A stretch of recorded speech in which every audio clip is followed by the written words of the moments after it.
I often think about the Vanguard Method being a state of mind. It's not just about check, redesign and roll in. It really is about thinking differently about how we design the organisation.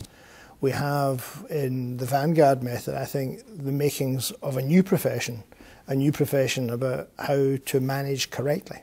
So it's far more focused and disciplined, so that the questions I ask of my managers and the questions I ask of the staff are far more pointed. It makes your organisation thermostatic. In other words, it routinely changes according to how your customers' demands change. The results have truly spoken for themselves in this organisation, and we are delivering a better service to our communities. And the performance that the service has experienced in terms of the reduction in calls and the reduction in fire deaths over the last 2 years have been historical.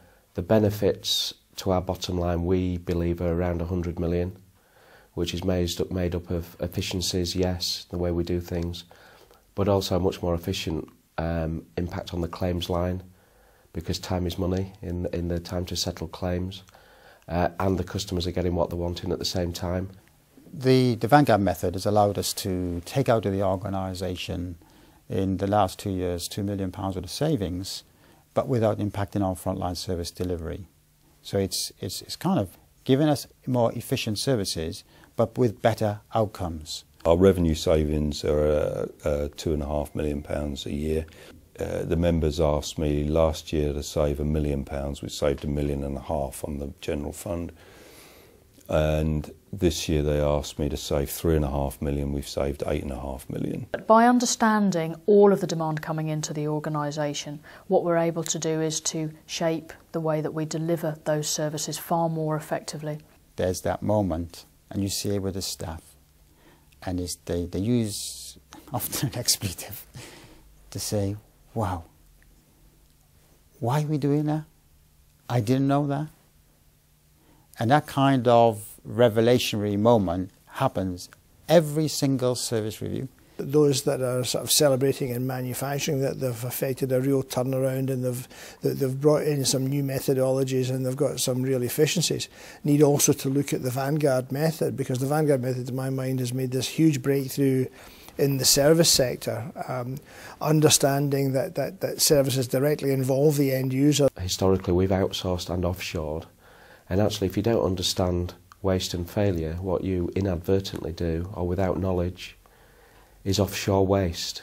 So we're actually doing work that we shouldn't be doing and giving it to somebody and paying for them, when actually we should be removing it completely.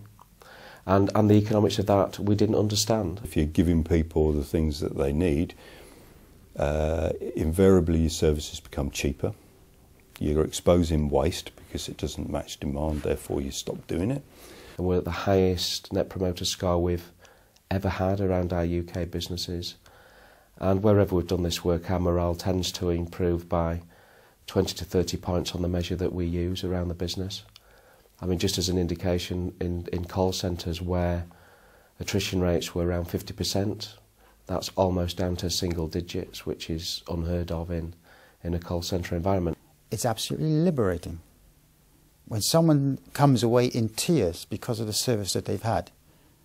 I mean tears, because they can't believe they're getting the service that they are getting now. I've never seen another improvement method that actually improves things. You just go from one to the other. Because what I'm seeing is folk becoming much more creative, thinking about not only service today, but service of tomorrow. And thinking really creatively about growth, about opportunities, to again make sure that we position Flagship successfully in what is a changing operating environment for us. And I think the more we have this conversation about what is feasible, what is possible, and how the Vanguard system works, people begin to see this is right and see that what John Seddon has created and what subsequently has evolved in that Vanguard space is of enormous importance. And those of us that want to make a contribution, those of us that want to leave a legacy just simply have to adopt that, because we can go off and try and reinvent other ways to do it to get to that end effect. We'll not do it as elegantly, we'll not do it as effectively, we'll not create that level of resilience that we need to see in these systems.